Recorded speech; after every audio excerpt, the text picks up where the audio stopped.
বাঁশের দোলায় চলে পবন যাবে যদি কবর খোলা হাতের উপর চলে সোনার খা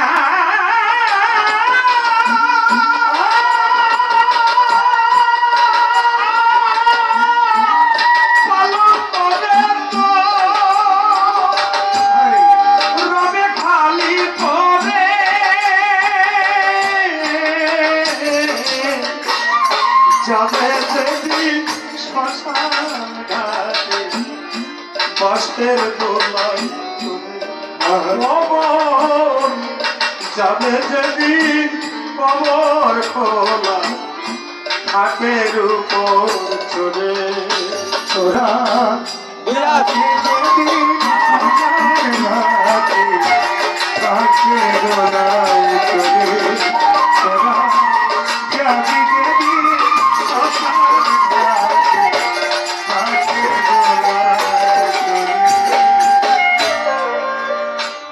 আমার বড় ছেলেটা বড় ছেলেটা ও চাইনিজ শেফ হয়েছে। ওর শেষ একটা গত কয়েকদিন আগে সারা পৃথিবীতেই একটি শেফ ডে গেছে। বাংলাদেশের যত বড় বড় শেফ তারা গুলশানে একটা সেমিনার করেছে। সেই সেমিনারের ভিতরে 2500 শেফের ভিতরে